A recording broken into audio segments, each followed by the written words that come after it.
Welcome back, ladies and gentlemen, to a brand new Mandalorian spoiler review here on Max Talks Movies. We're talking about Mandalorian Season 3, Chapter 18. If you're new to the channel, please subscribe, ring the bell. I do other movie reviews, TV show reviews like these weekly, as well as other movie rankings and a box office breakdown show every single week. So please subscribe, ring that bell if you're new to the channel. Comment down below what are your thoughts on this brand new episode of The Mandalorian. Also, please like the video, guys, the thumbs up button. That's how you support this channel. So this, for me, is definitely one of the best episodes of the entire series, I think.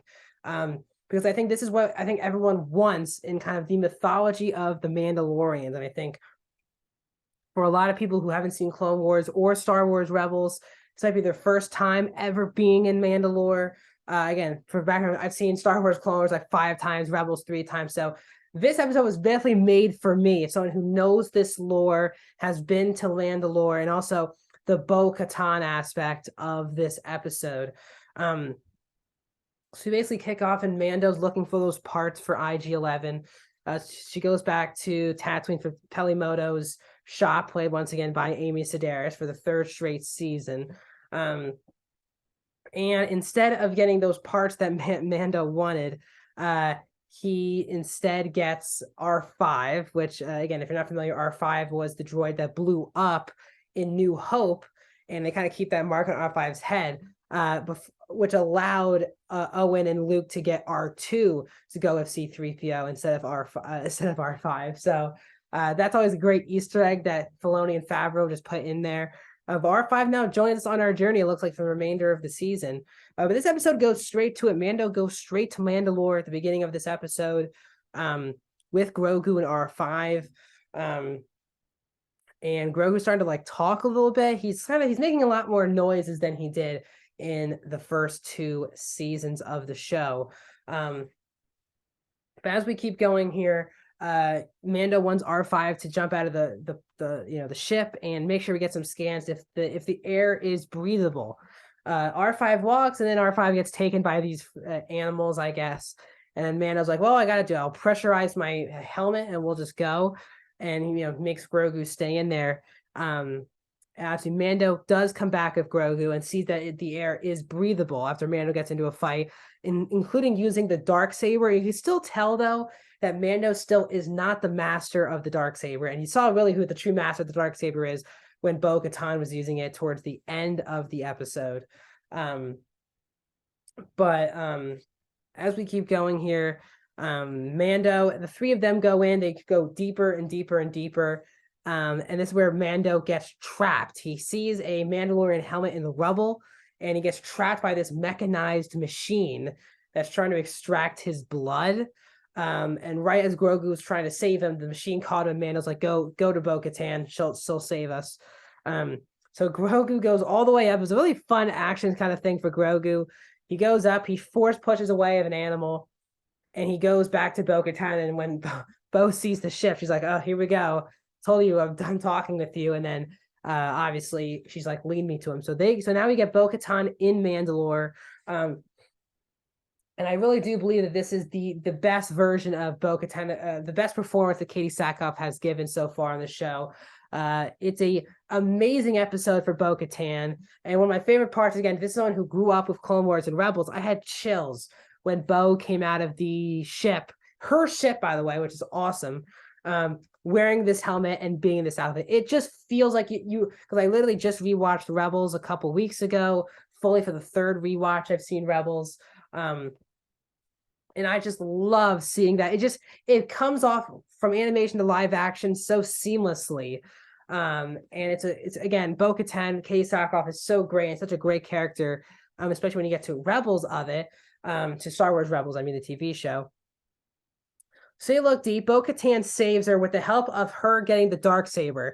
Now, obviously, if you know, in Star Wars Rebels, she was handed to lead Mandalore at the end of Star Wars Rebels, which took place slightly before the events of New Hope.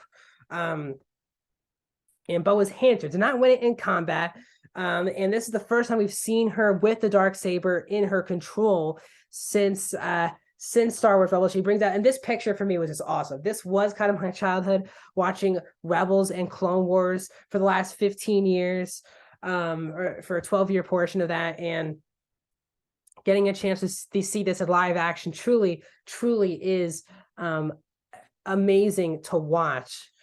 Josie season, we get this whole back and forth kind of between and Bo and Mando, which is really great because Mando keeps talking about I'm doing this. I'm gonna find the depths of Mandalore, and Bo's like, oh, you're never gonna find it yourself. I'll take you there. And they do keep a lot of the same architecture like they do in Clone Wars and Rebels.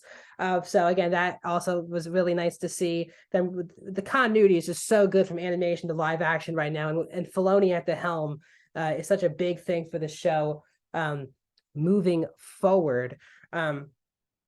But when we get in this things that Bo's like, my dad died. I think she was like saying fighting for Mandalore. It was such a funny, cheesy line, but it still works. Is like, but she said that Mando like stopped, and he's like, "This is the way," and then he kept walking. It was. I laughed when it happened. It was a really funny line.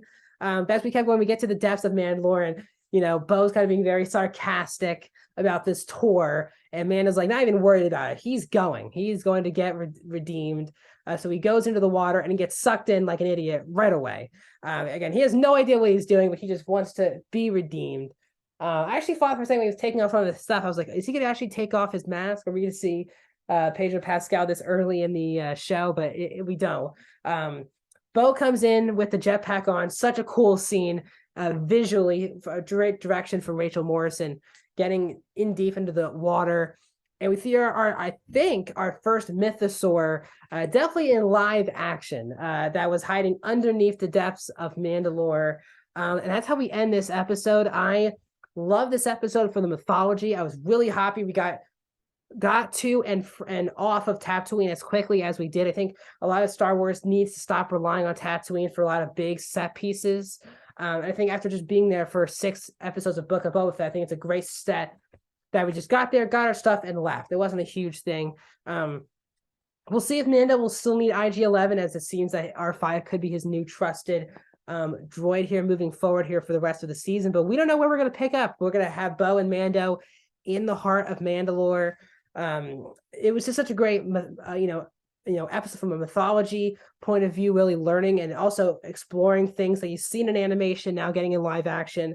I think it was a great episode for Bo-Katan and Katie Sackhoff. She was great in this episode, conveying a lot of sarcasm, but also, as you can tell, a lot of heartbreak as she walks through the grounds of a place that was so lustrous and important to her. And now seeing it all basically in rubble, her acting really sold that this is a place where she grew up, lived, called a home, and now seeing it in rubble is definitely heartbreaking.